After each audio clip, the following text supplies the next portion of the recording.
was 6 years old the first time I saw my father truly afraid. It was a cool autumn evening, the kind where the wind whispers through the trees and the air feels alive with something unspoken. I was standing by the kitchen window watching the backyard swing move. Not just sway with the wind, but move, forward and back, steady and deliberate. At first I thought it was normal, just the breeze. But then I realized the trees were still. There wasn't even a hint of wind. I called my dad, half expecting him to brush it off like he always did. But when he stepped outside to take a closer look, his face changed. His confident, skeptical expression faltered. He didn't say a word. He just stood there staring at the empty swing. His hands trembled, barely noticeable, but enough for me to see. I pressed my face against the cold glass, watching him frozen in place. He was the strongest person I knew, unshakable. But at that moment, he looked small, unsure, like he was standing in the presence of something he couldn't explain. And I knew, deep down, I wasn't imagining things. This house, this quiet little house built in 1997, wasn't just our home. It felt like someone, or something, else was there with us. And they weren't leaving. It wasn't long after the swing incident that I started noticing other things. Little things at first. A creak in the floorboards upstairs when no one was there. The faint sound of a door closing softly, even though all the windows were shut tight. My parents always had an explanation. Old house, settling foundation, the wind. But deep down, I knew better. The first time it truly scared them was when I waved. I was sitting in the living room playing with my toys when I felt it. That strange sensation of being watched. I looked up and smiled, waving at someone or something near the window. My mom, who had been folding laundry, stopped mid-motion. "Who are you waving at?" she asked, her voice tinged with nervousness. "The lady," I said casually, like it was the most obvious thing in the world. My mom's face drained of color. "What lady?" "The one by the window," I replied, pointing to the empty space. "She's nice. She always smiles at me." I didn't understand the look she gave me then, a mix of fear and disbelief. She walked to the window, peering outside. Of course, there was no one there. "There's no one, sweetie," she said quickly, trying to sound calm. "You must have imagined it." But I hadn't. I was so sure. She was there. She had been standing right there, clear as day, smiling at me. I remember her kind eyes and the way she tilted her head, as if she were trying to say something without words. That wasn't the last time I saw her, and it definitely wasn't the last time I waved. It wasn't until months later that my parents truly started to worry. By then, the lady by the window had become a regular presence in my life. I'd talk about her often, casually, as if she were a family friend who dropped by now and then. I didn't think much of it. She was just there. One evening, while we were sitting around the dinner table, my mom hesitantly brought it up. "You've mentioned this lady a lot," she said carefully. "What does she look like?" I shrugged, my fork playing with the mashed potatoes on my plate. "She's old but nice. She has white hair and glasses, and she wears a blue dress. Sometimes she hums a song." The room fell silent. My dad's fork clinked against his plate, and my mom's face turned pale. She exchanged a quick glance with him, her expression unreadable. "What kind of song?" my dad asked, his voice suddenly low, almost stern. I paused, trying to think. Then, without really knowing why, I began to hum. The melody was soft, soothing, like a lullaby. My mom's hand flew to her mouth, her eyes wide with shock. My dad's chair scraped loudly against the floor as he stood up abruptly. "That's impossible," my mom whispered. How do you know that song?" I looked at her, confused. "The lady sings it sometimes." My dad's voice was tight. "That's your grandmother's song," he said, barely above a whisper. "She used to sing it to your mom when she was a little girl. The thing is, I had never met my grandmother. She had passed away years before I was born. There were no photos of her in the house, no recordings of her voice, and certainly no reason for me to know that song. Yet somehow, I did. "I think she's watching over me," I said simply, not understanding the weight of my words. My parents didn't respond. They just stared at me, their faces pale and drawn, as if the walls around us had suddenly closed in. That night I heard the humming again. Soft, distant but unmistakable.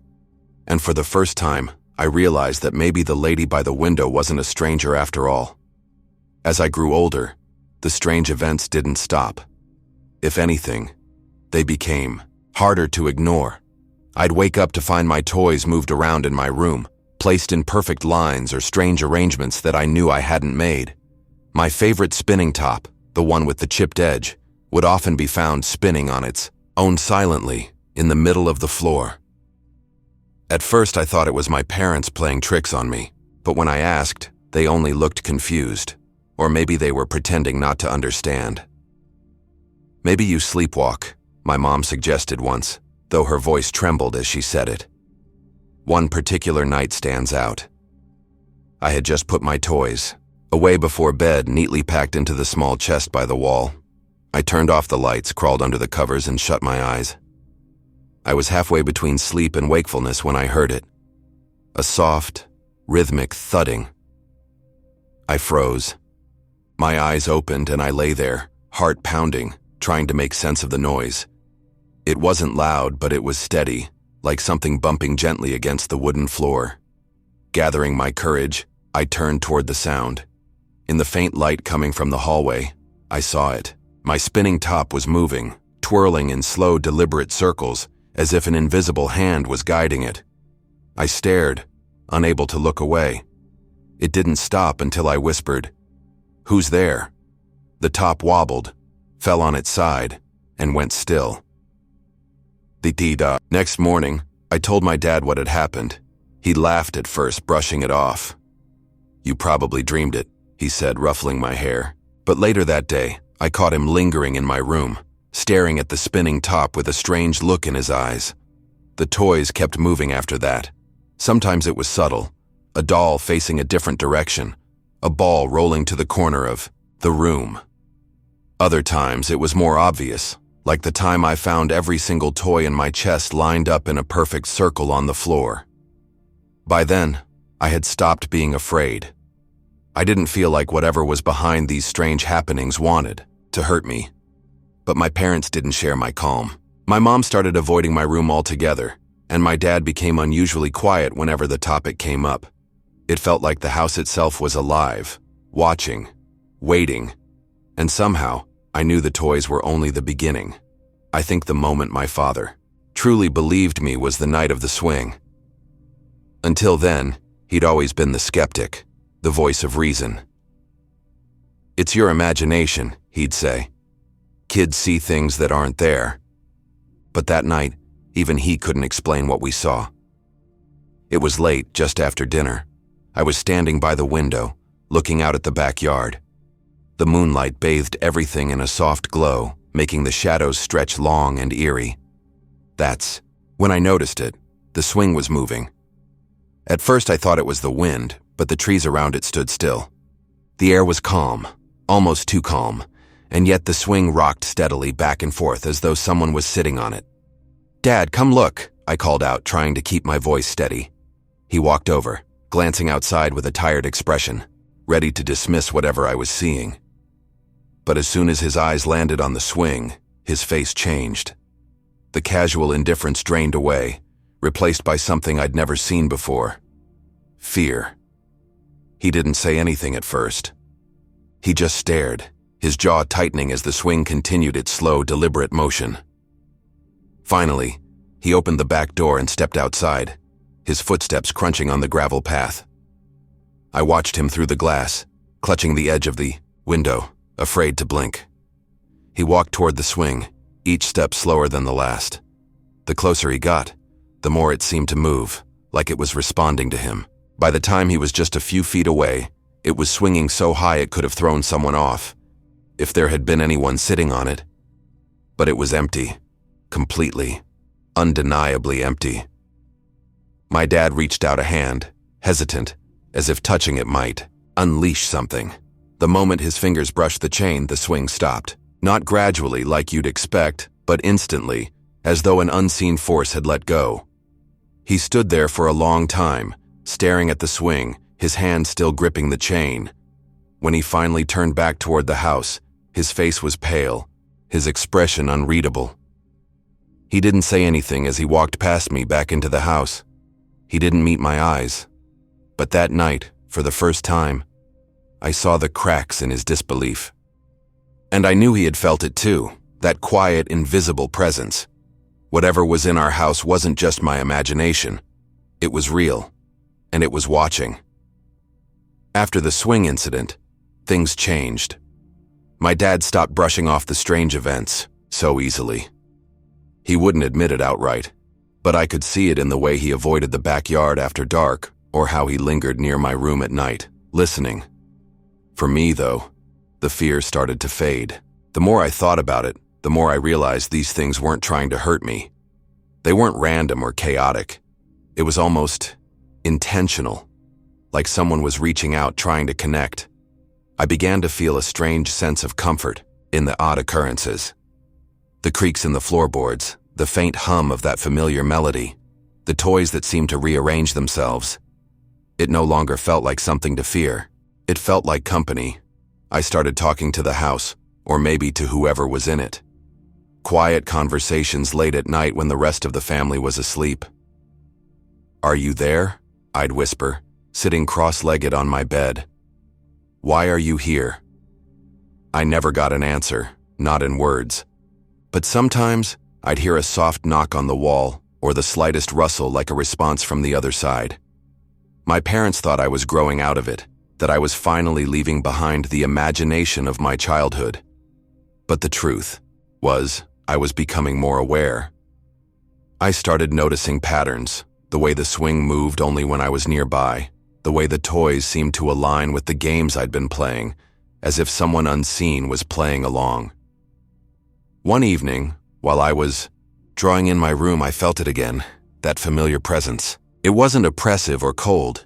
It was gentle, like a hand resting lightly on my shoulder.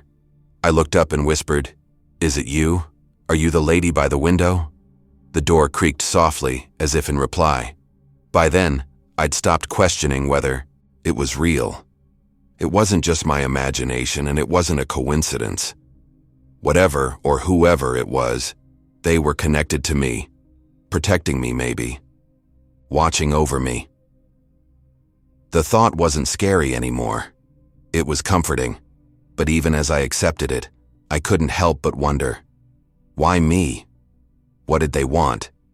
I wouldn't find the answer until much later. But deep down, I knew this was only the beginning. As I grew older, I began piecing it together, or at least trying to. The events, the feelings, the moments that never made sense, they all seemed connected. The swing, the toys, the humming, it all felt too deliberate to be random.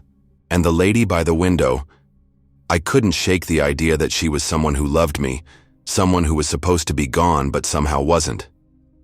I started reading about these things, about energy and spirits, about how some people believe that when we lose someone, their presence doesn't completely leave us.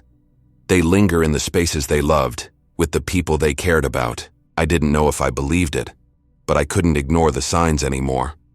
My grandmother, the one I had never met, felt like the missing piece. The song she used to hum, the way I somehow knew her face, her kind eyes. It was as if she had been there all along, watching over me, guiding me in ways I didn't fully understand. I talked to my mom about it once, hesitantly. "Do you think people can stay behind?" I asked her. Not in a scary way, but like, to watch over us? She looked at me for a long time before answering. "I don't know," she said quietly, "but sometimes I like to think they do." Her words stuck with me. Maybe it was just wishful thinking. Maybe it was all in my head. But deep down, I felt it was something more. The humming in the quiet moments, the gentle creaks in the house at night, the way the swing moved only when I was near. It all felt like reminders. Reminders that I wasn't alone, that someone was still there, still watching, even if I couldn't see them. And yet I couldn't ignore the lingering question. Was this truly the love of someone who had passed on, or was it something else entirely? Something I couldn't comprehend. The answer eluded me, but one thing was certain. Whatever it was deeply tied to me, and it wasn't going anywhere. Even now, years later, I find myself thinking about those moments, replaying them in my mind. The swing, the toys, the humming. It's all still so vivid, as if it happened just yesterday. Sometimes I wonder if I imagined it all, if it was just the wild imagination of a child trying to make sense of the world. But then I remember my father's face that night by the swing, pale and frozen with fear. And I know it wasn't just me. The house stayed quiet after we moved out. We never talked about it much, not in detail. My parents seemed eager to leave it all behind, as if the memories were too heavy to carry. But for me, those memories never left. They became a part of me, like a shadow that lingers no matter how far you go. Even now, when I walk past an empty swing or hear a faint melody carried on the wind, I feel it. That presence, that quiet, unshakable feeling that someone is there. Watching, protecting. Was it my grandmother? Was it her love, her energy, that lingered in that house, weaving itself into my childhood? Or was it something else entirely? Something beyond understanding. I still don't have the answers, and maybe I never will. But one thing I've come to believe is this: love doesn't simply vanish. It leaves traces, echoes in the spaces we once called home, in the lives we leave behind. So, was it all just coincidence? Or was it a sign? A message from beyond? A quiet reminder that we're never truly alone? I may never know for sure. But sometimes, when the world feels still and the air carries a strange, familiar hum, I feel it again. That presence. And I can't help but smile, because even in the quietest moments I know, somewhere, somehow, they're still watching. My aunt and uncle bought some land in Oregon over 60 years ago. There was an old white house on the property that had been there since at least the 30s. The house was straight up haunted AF. My mom went to stay with her sister for a short time. When she was in her teens, they were vastly different generations. My grandmother had a sum total of 16 children. So she stayed in a spare room, and her niece, who was about the Samish age, stayed in the room next to her, and my mom's sister and her husband had a room on the opposite side of the house. Every day night you could hear someone walking around near the back of the house, and it sounded like someone was walking around in the walls. Everyone had bad dreams of a man standing over their bed attempting to get into bed with them, or just being menacing. You always felt like you were being watched. Stuff would go missing only to show up somewhere else later on. Pictures would fall off the walls, stuff on shelves would come flying off. The standard haunting shit. My mom reported that she always felt like there was too much space between her room and her niece's room, as if the rooms didn't take up the whole space of the house. They decided after some time to just demolish the house and build a new one elsewhere on the property. So my uncle bought one of those do-it-yourself Sears houses and built it himself. They moved and the haunting stopped. When they were demolishing the old house, they found a hallway between my mom's room and her niece's room that went towards the outside and wrapped around the niece's room into a small room that had one chair in it, seated in front of a horrible demonic painting of the devil. Straight up, demons ripping apart humans with the devil in the foreground looking square at the person seated in the seat. They ended up burning it, the chair and what was left of the house. They lived on the property happily for another 40-ish years before they decided to build a new house. They bought a double-wide manufactured home, and wouldn't you know it, there was a ready-made concrete pad that only needed minor repairs to be made perfect for holding the new house. If you're following along, it was the foundation for the old house. And yes, the hauntings resumed. Now, when I was young myself, I spent a few years living in the second house on the property, and we had no problems there other than an odd incident in which I felt like I was floating on night before being dropped and falling off the top bunk of the bed. But nothing really sinister happened there. I went back to visit years later after graduating high school, at the new house on the old house's location. Never again. I was only there for a day, and I ended up spending most of it outside in the pitch-black moonless night because I couldn't step foot back in the house. So, Let me go into my personal experience in the new house. First, let me set the setting for you. My uncle owns a hay farm, like an animal feed farm. He harvests hay once or twice a year, and that's what pays for the property. His nearest neighbor was up the road a ways, about a 15-minute bike ride or 4 or 5-minute car ride. When I was young, around 9/11, this was fucking awesome. I had a whole half a mountain to play on. Woods, creeks, an old lady up the road everyone called Grandma, who wasn't my real grandmother, but took care of us kids that lived on that side of the mountain like we were all her grandkids. Always had fresh chocolate chip cookies I used to spend my days in the woods, or exploring old ruins of now-defunct farms, or I'd visit the neighbors who raised horses and go horseback riding. We also set up a patio of sorts on the concrete foundation of the old house. I always felt off standing on the slab myself. Anyway, flash forward. I've long since moved away, gone to high school, graduated, and was around 18-19 when I went back, with my grandmother and another aunt to visit my aunt and uncle. Then we were all going to drive down to California. We were only spending one night there, and this was the first time I had seen the new house since the old one had been demolished. It was a Wednesday, and the local church was holding Wednesday night service.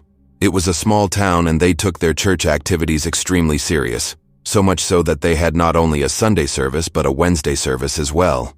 It was mostly an excuse for the local residents to get together and shoot the shit with each other. Wednesday night service starts at around 5 or 6 and goes until around 8-9, depending on how long it takes people to catch each other up on the local town gossip and what have you.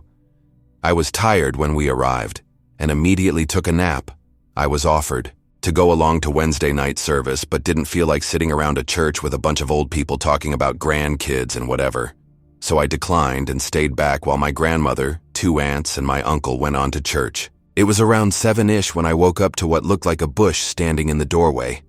It was about the size of a grown man, 6 feet tall, pitch black and emanating a menacing aura. It didn't move, and I could only barely make out its periphery, as if the whole of the object wasn't there. It was dark, but I cannot recall if it was dark because it was physically black, or dark because of how evil the thing felt. It didn't move. It just stood there for a while until it suddenly was just gone. It felt like all the air rushed back into the room suddenly. I took my opportunity and left the room and went into the living room. Now, to set the stage, the house had a very large front room that was lower than the rest of the house. It had a huge set of windows that looked out over the fields. Behind the living room was a dining room that went into the hallway that led to the room I had been napping in. Down the hall was a bathroom and master bedroom. A hallway wrapped around the back of the house leading to 2 more rooms on the other side of the house, a half bath, the laundry room in the hallway next to the entryway, and into the kitchen that then opened into a breakfast nook and overlooked the living room. So to get out of the house, one had to go through the kitchen, into the hallway that led down to the back side of the house. So there I was, the sun setting, overlooking the fields. Lights in the house were all on, but were doing fuck all to illuminate the house. They might as well had been candle lights. So I'm losing daylight rapidly. There is no one in the house, and I am in the living room. Meanwhile, in the back of the house, I hear stomp, stomp, stomp, stomp, stomp, as if someone is extremely angry and pacing in the hallway in the back of the house. Occasionally, I will hear something fall over onto the ground in a random room. I'm hearing something run from room to room, as if it's searching for something or someone. Every once in a while, I'll hear a voice that sounds like a man grunting or clearing his throat in anger. I knew the sun was about to set, and I was about to either be in an extremely poorly lit and haunted house, or I had to go towards the sounds I'm hearing to get to the front door and leave. It was not a fun prospect, but I wasn't sticking around in that house after the sun went down, so I made a break for it. I could hear whatever it was stomping towards the hallway I was headed for as I ran for the door but wasn't about to look that direction. I just grabbed the doorknob and busted out of the house, slamming the door behind me. I heard something slam into the door just as I closed it, as if to say, "And stay out." So there I was in the driveway with only the front porch, light to illuminate my surroundings. There was no moon. The sun quickly left me. I had no phone. Cell phones weren't a thing kids my age had just yet, so I had nothing I could do but wait it out. It felt like an eternity before my family members made it back from Wednesday service. They actually stayed late and ended up going out to dinner with some other townsfolks as a welcome to town thing for my grandma and my other aunt, so they didn't get back until almost 10 p.m. Meanwhile, all I could do was sit on a stump and listen to shit thump around inside the house. Occasionally, I would see movement through the large bay windows, and so I learned to not look at the house. When my family did come back, I went back inside with them after recounting my tale, and they just brushed it off as, "Oh, that just happens here." I did not sleep until the next morning when we took off for California, and I was able to sleep in the car. I believe you, but no one else does. When I tell people that my house has 2 ghosts, they either laugh it off or think I'm joking. But it's not a joke. It's real. And it's been real since the day I moved into this house. The house was built in 1953, and it has this strange energy, like it's alive in its own quiet, haunting way. At first, I thought it was just my imagination. The creaking floors, the faint smell of flowers that seemed to appear out of nowhere, the feeling that someone was standing behind me even when I was alone. But then my stepdaughter said something that stopped me cold. She told me, "There are 2 ghosts here, an old lady and an old man. Don't worry, they're friendly." She said it so casually, like it was the most normal thing in the world. I laughed it off, but deep down I felt a shiver. It didn't stop there. My stepdaughter's stepmom, my wife, said the same thing. She swore she could feel them too. The old lady, according to her, had been a gardener. She said the old woman loved the plants in our house and even appreciated the ones we'd planted in the front yard. "She likes what you've done with the place," my wife said with a small smile, as if that was supposed to comfort me. But it didn't. It only made the air in the room feel heavier. That's when I started to pay attention. I started noticing the small things, the inexplicable things, the way the plants in our house seemed to thrive no matter how little I watered them. The way the dining room always had this faint scent of soil and flowers, even though there was no logical reason for it. And the way I sometimes felt a presence near the windows, like someone was standing there, looking out at the world. I know how all of this sounds. I know you're probably thinking it's all in my head, but I'm telling you, it's not. Something about this house is alive. Or maybe it's not the house. Maybe it's the ones who never left. I tried to ignore it. I really did. But then something happened that I couldn't explain away. One afternoon, a neighbor was walking by, a woman I barely knew.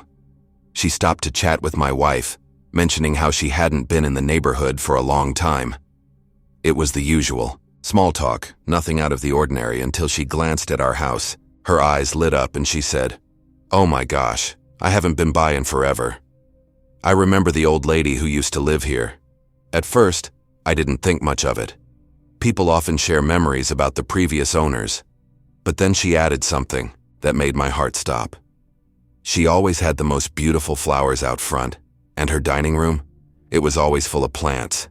She loved gardening, just like you guys do. She smiled warmly, as if she'd just paid us a compliment, but I couldn't smile back. I felt frozen. My wife exchanged a quick glance with me, her expression unreadable. The neighbor kept talking, pointing out how our house reminded her of the old lady's, how it still felt like her in some strange way. I could barely hear her anymore. My mind was racing, trying to make sense of it. My stepdaughter had said the old lady liked our plants. My wife had said the same thing, and now this stranger, was confirming something none of us should have known. It felt like a puzzle piece clicking into place, but the picture it formed wasn't one I wanted to see. I stood there, numb, as the neighbor waved goodbye and walked away. I could feel my wife's eyes on me, waiting for me to say something. But what could I say? That it was all just a coincidence? That ghosts weren't real, and we were just imagining things? I wanted to believe that. I really did. But deep down, I knew better. That night, I couldn't sleep. Every little sound in the house felt magnified. The creak of the floorboards, the faint rustle of the curtains, even the soft hum of the fridge. My mind kept replaying the neighbor's words, over and over like a broken record. She always had flowers out front, just like you guys do. It wasn't just the words that haunted me. It was the way they connected to everything else. The scents, the plants, the strange feeling of being watched. I finally got out of bed and walked into the dining room. The moonlight was spilling through the window, casting long shadows across the walls. The room felt still, but not empty. It was as if someone was there, watching me, but I couldn't see them. I stood there, staring at the plants on the windowsill, the ones my wife had said the old lady loved. They seemed to glow faintly in the moonlight, as if they were alive in a way I couldn't explain. And then I smelled it. That faint, unmistakable scent of flowers. Not the ones we had in the house, but something older, something richer. It wasn't overwhelming, but it was there, lingering, like a whisper you can't quite hear. My heart started pounding. I told myself it was just my imagination, that I was overthinking it. But then the air shifted, just slightly, as if someone had walked past me. I froze, my breath catching in my throat. I wanted to turn around to see if anyone, or anything, was there. But I couldn't. My body wouldn't move. I could feel my pulse in my ears, deafening in the silence. Finally, I forced myself to look. The room was empty. No one was there. But the feeling remained. That heavy, unshakable presence. And that scent. It was still there, hanging in the air, like a reminder that I wasn't alone. Not really.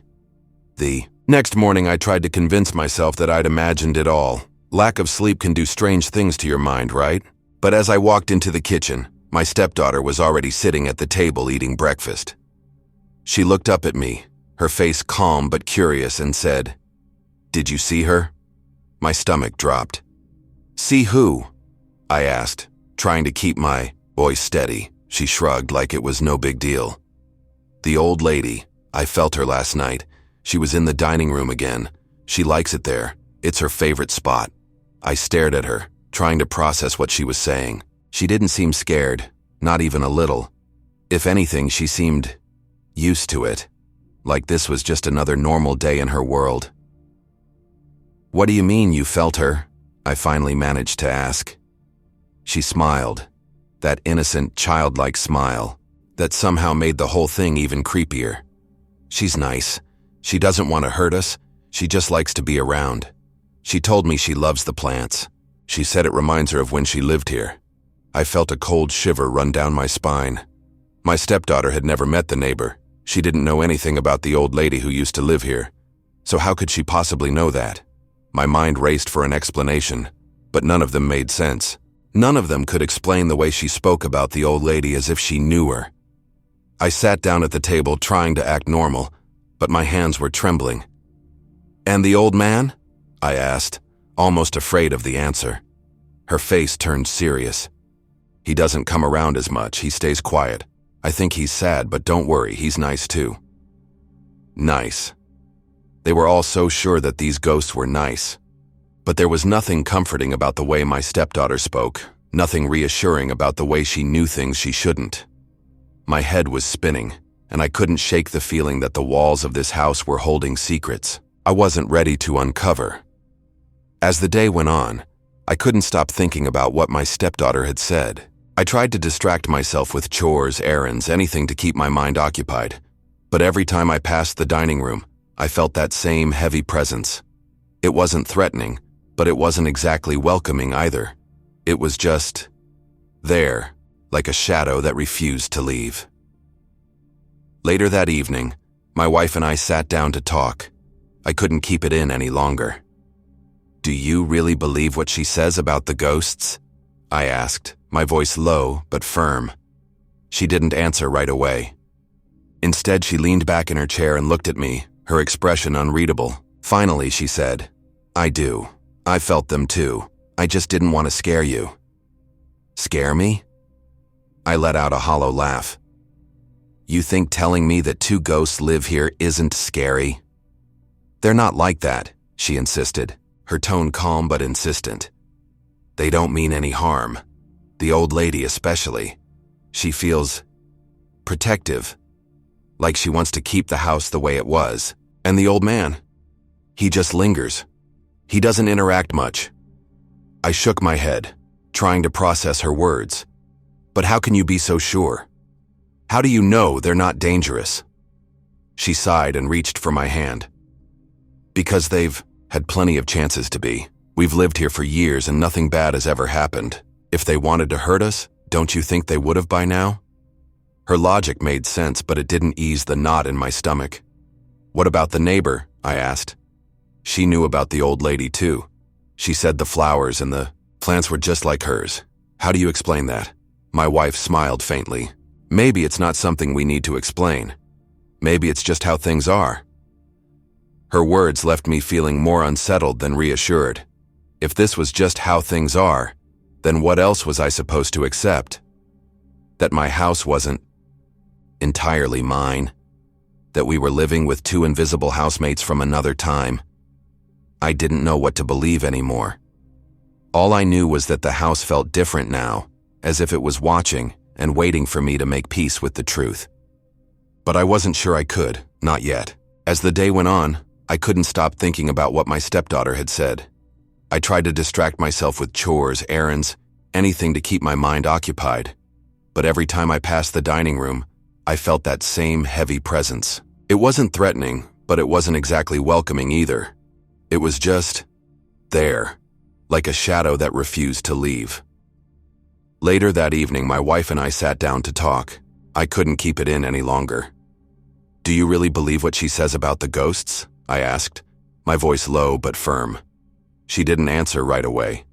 Instead, she leaned back in her chair and looked at me, her expression unreadable. Finally, she said, I do. I've felt them too. I just didn't want to scare you. Scare me? I let out a hollow laugh. You think telling me that two ghosts live here isn't scary? They're not like that, she insisted, her tone calm but insistent. They don't mean any harm, the old lady especially. She feels protective, like she wants to keep the house the way it was. And the old man? He just lingers. He doesn't interact much.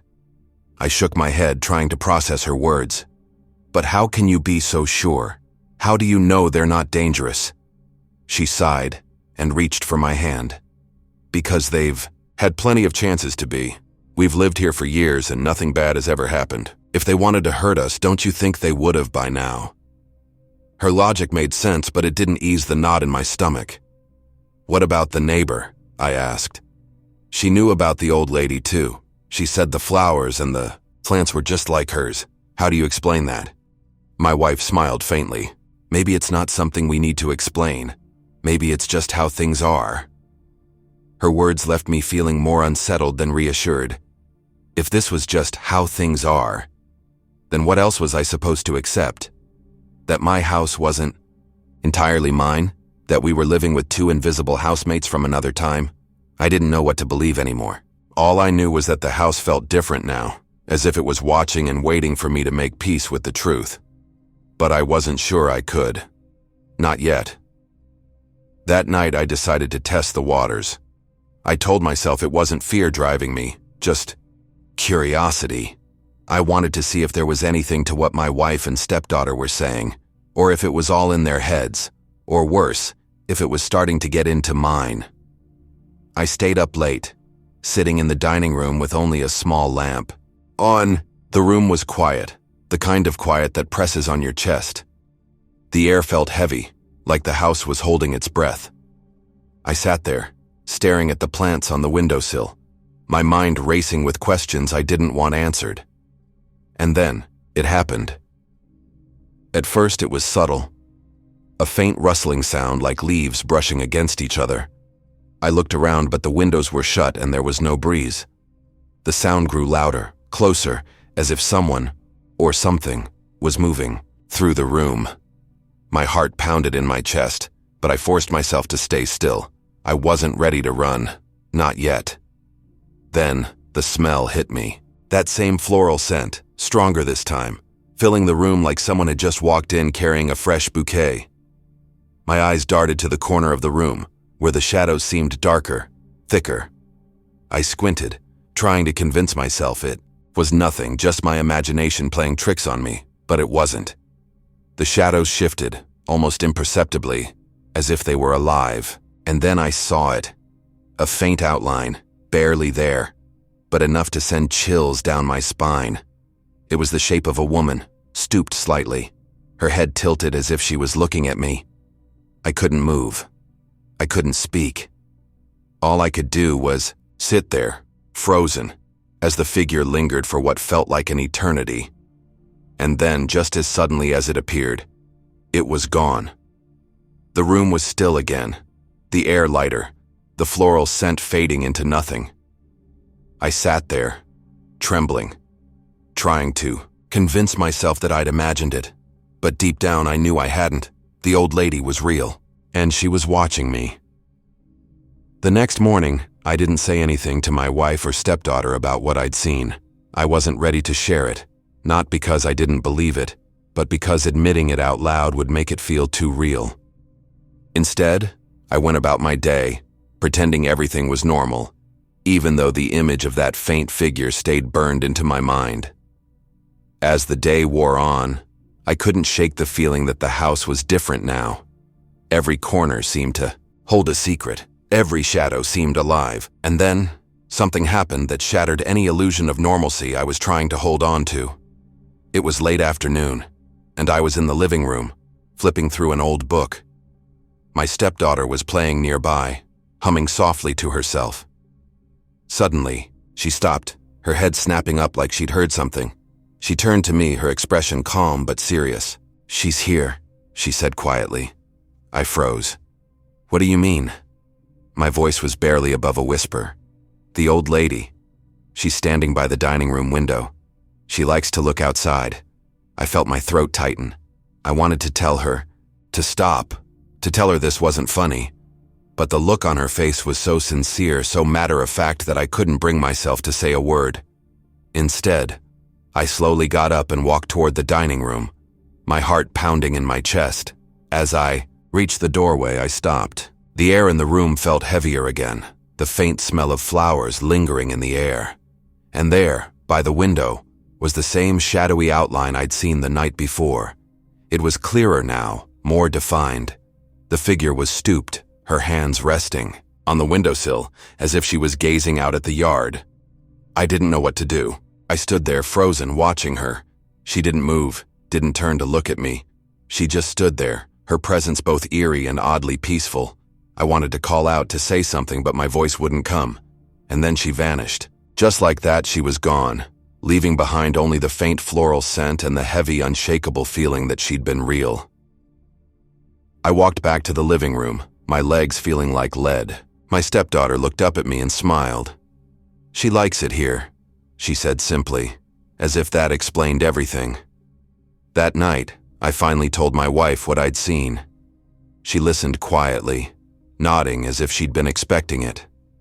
"She's not here to scare you," she said softly. "She's just attached. This was her home. And maybe, in some way, it still is." I wanted to argue, to say that this wasn't normal, that we couldn't just live like this. But deep down, I knew there was no point. The house wasn't just ours. It never had been. From that day on, I stopped trying to explain it. I stopped questioning the little things, the smells, the sounds, the fleeting shadows. The old lady was there, and so was the old man, quiet and lingering in the background. They weren't going anywhere, and neither were we. It wasn't fear that kept me up at night anymore. It was acceptance. This was our home, but it was theirs too. And in some strange, unsettling way, we'd all learned to live with each other. I still don't know if I believe in ghosts, but I know one thing for certain. My house isn't empty. It never will be. It was a cold October evening, just days before Halloween. The kind of night where the air feels heavier, and the shadows stretch just a little too far. My friend and I had been planning this for weeks, scouting abandoned places for eerie photos, chasing that mix of thrill and terror that only dark, forgotten spaces can bring. But nothing could have prepared us for what we found. We'd heard whispers about an old, insane asylum on the outskirts of town. Built in the 1950s and abandoned decades ago, it was said to be a place where screams once echoed through the halls and where even the bravest dared not linger. Of course, that made it irresistible to us. We didn't just want to take photos. We wanted to feel the fear, to walk through its decaying rooms and hear the silence that once held madness. When we pulled up to the asylum, its silhouette loomed against the twilight sky like a shadow from another time. The main entrance was sealed shut, chains wrapped tightly around rusted gates, and security cameras perched ominously on the corners of the building. The place didn't want visitors, but that only added to the allure. A cold breeze brushed against my face, and I swear I felt the hair on the back of my neck rise. My friend, always the braver one, grinned and pointed toward the side of the building. "There," he said. "A broken window." It didn't feel like a good idea. Nothing about this felt like a good idea. But I followed him anyway. We found an old, broken chair beneath the window and used it to climb inside. The glass was jagged, and I could feel my heart pounding with every movement, but I told myself it was just the thrill of the moment. The second I stepped inside, the air changed. It was colder than I expected, damp and heavy like it hadn't moved in years. The walls were streaked with mold, and the faint smell of decay clung to everything. I froze for a moment, gripping the camera in my hand. My friend nudged me forward, his voice low but firm. "Come on," he said. "We're just getting started." But something about that place, it already felt wrong. We stood in silence, for a moment, letting our eyes adjust to the dim light seeping in through the cracks and broken windows. The asylum seemed alive in its stillness. Every creak of the floor beneath our feet, every distant groan of the wind through the shattered glass felt like a warning. But my friend was undeterred, his excitement almost infectious as he whispered, "This is perfect." The main hallway stretched out ahead of us, shrouded in shadows. Peeling paint hung from the walls like brittle curling paper, and the faint outline of old rusted wheelchairs sat abandoned in the corners. Each step we took echoed, magnifying the silence. It wasn't just quiet. It was the kind of quiet that pressed down on you, suffocating and unnatural. As we walked further, a sign above one of the doors caught my eye. The letters were faded, but the words were unmistakable. Admissions Ward. I stopped in my tracks, staring at it as a wave of unease washed over me. I tried to shake it off, convincing myself it was just an old sign, nothing more. My friend, however, didn't even pause. He pointed down another corridor, his voice a mix of excitement and nerves. "Let's check it out." That's when I saw it. The words scrawled across the wall at the entrance of the hallway he was heading toward. In thick, jagged letters, smeared like they'd been written in a frenzy, were the words, "All who enter die." I laughed nervously, trying to make light of it. "Real welcoming," I muttered, but my friend didn't even flinch. He just grinned over his shoulder, shrugged, and said, "You coming?" before disappearing into the dark.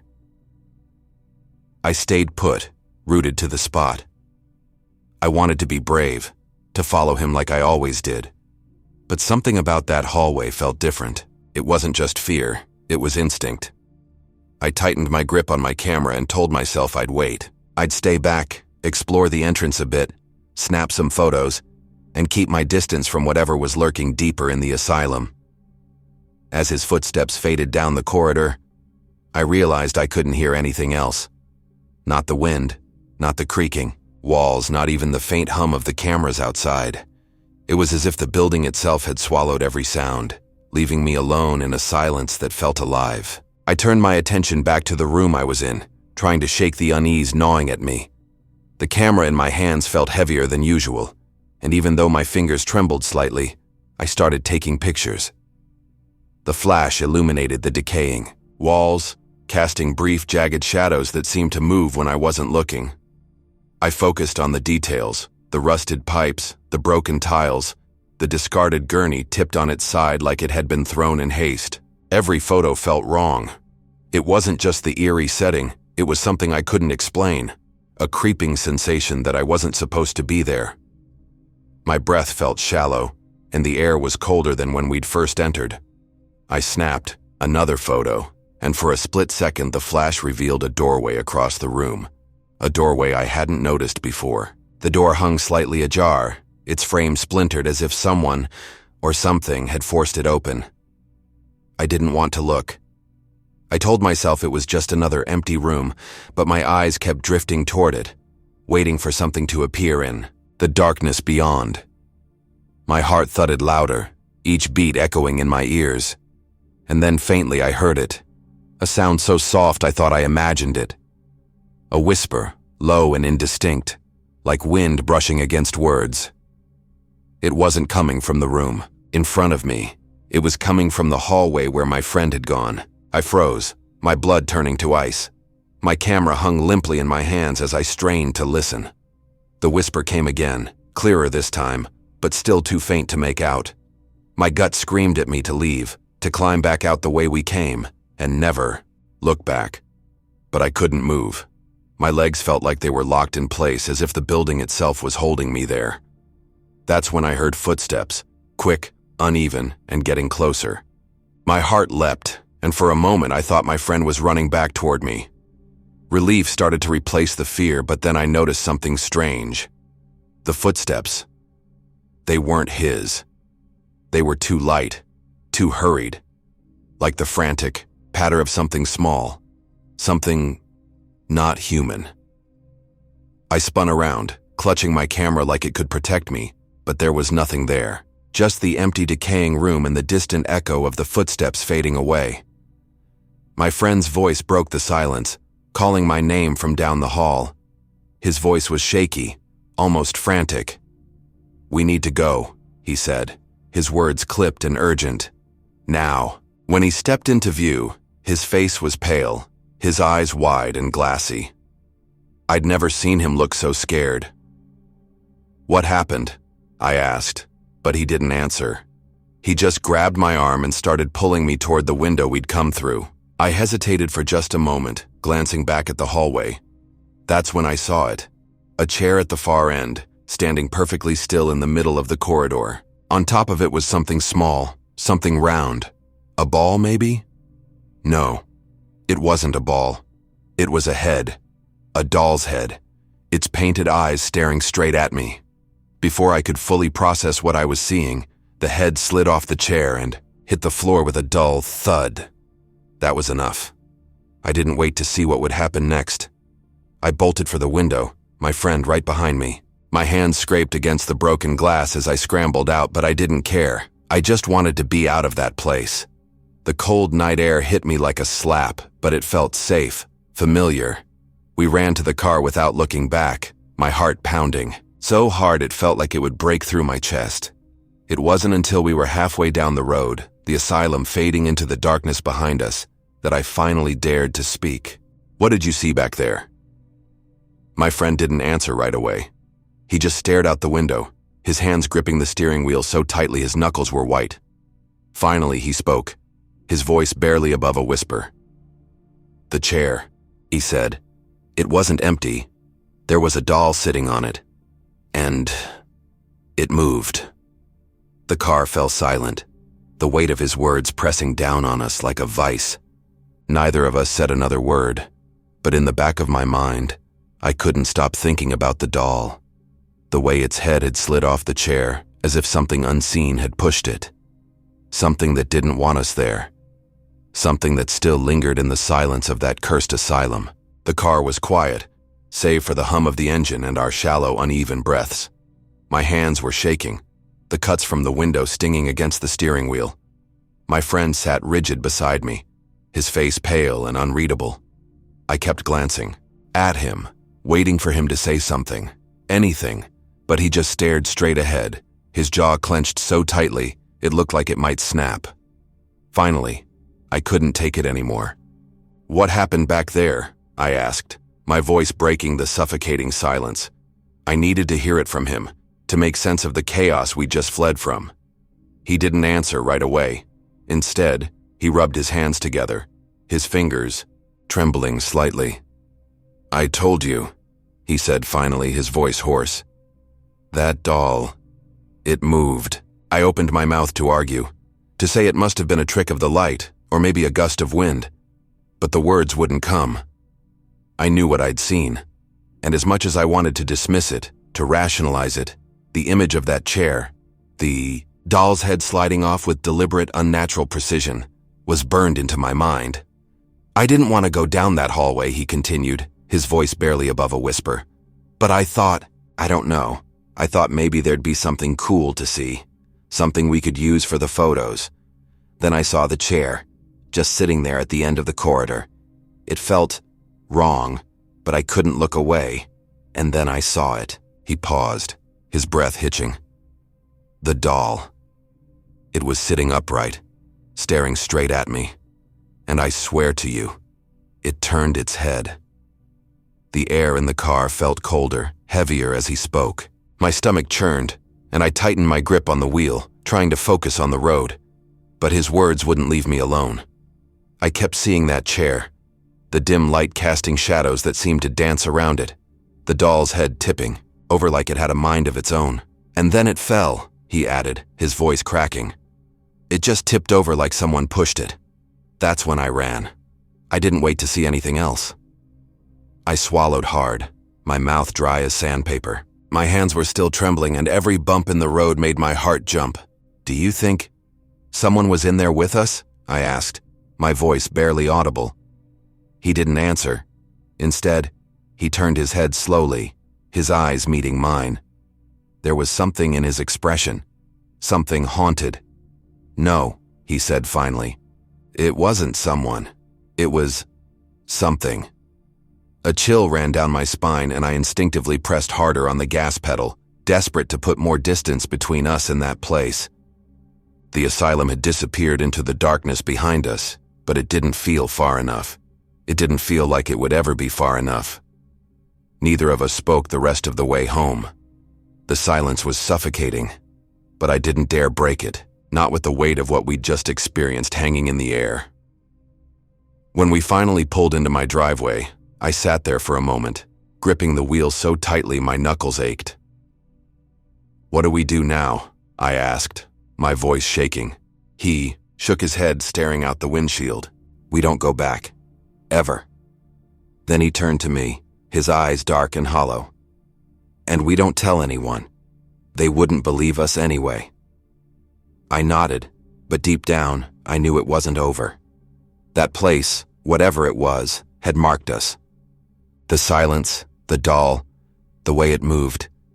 It would stay with us, haunting us in the corners of our minds, whispering to us in the quiet of the night.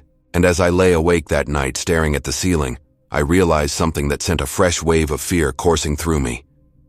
We had escaped the asylum, but it didn't feel like it had let us go. The days that followed were a blur of unease. I went back to my routine, work, errands, pretending everything was fine, but it wasn't. I couldn't shake the feeling that something had followed us out of that asylum. It was like a shadow, unseen but always there, pressing down on me. When I was alone, at night sleep became impossible. Every time I closed my eyes, I saw that chair, the doll, the way its head tipped over like it had been watching, waiting. My friend and I barely spoke after that night. When we did, it was brief, awkward, and filled with unspoken tension. It was as if saying too much, revisiting what we'd seen, would make it more real. One evening, a week after our visit, I got a call from him.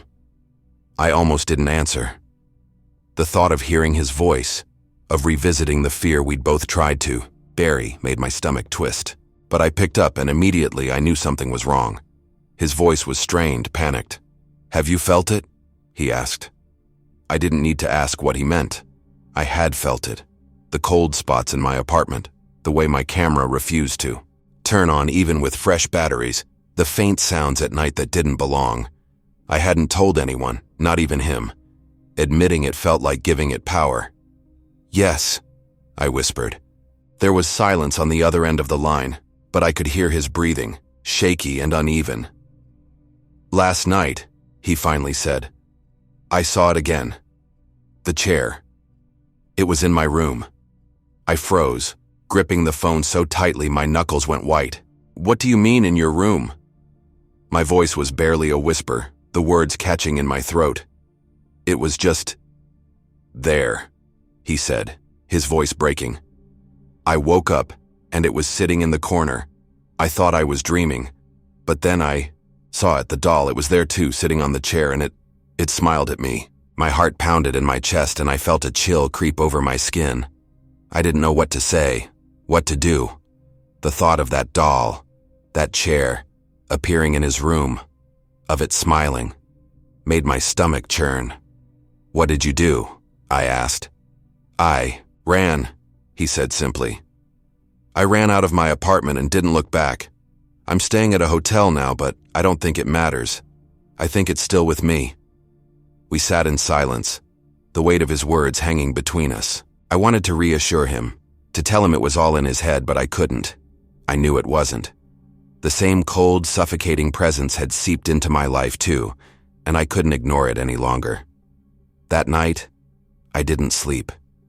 Every sound, every shadow in my apartment felt like a threat. I kept expecting to see that chair, that doll, waiting for me in the darkness. But nothing came. Just the silence, thick and heavy, wrapping around me like the asylum itself had reached out and pulled me back in. And as the hours stretched on, I realized something horrifying. Maybe we hadn't escaped the asylum after all. Maybe it had come, with us, hiding in the shadows, waiting for the right moment to show itself again. And when it did, I wasn't sure I'd be able to run fast enough this time.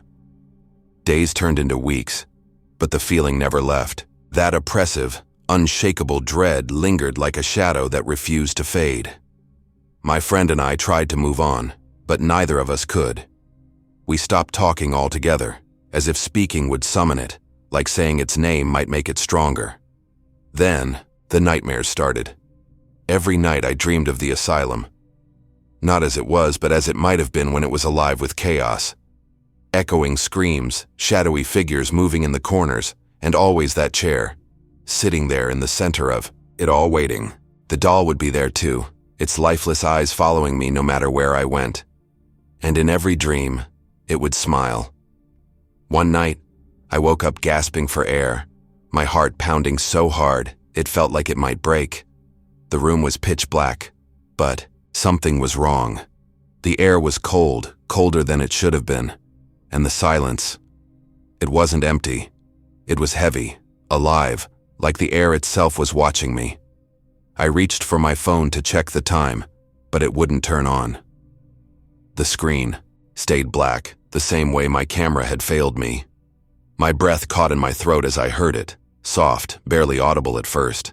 A faint creak, like the sound of wood shifting under weight. It came from the corner of the room. I didn't want to look. Every instinct screamed at me to keep my eyes shut, to pretend it wasn't there. But I couldn't stop myself. Slowly, I turned my head, my eyes straining to adjust to the darkness. And there it was. The chair. It sat in the corner, exactly as I'd seen it in my dreams, bathed in faint shadows. My blood turned to ice as I noticed what was on it. The doll, the same doll from the asylum, its chipped paint and faded dress unmistakable. It sat motionless, its head tilted slightly to the side, as if it were studying me.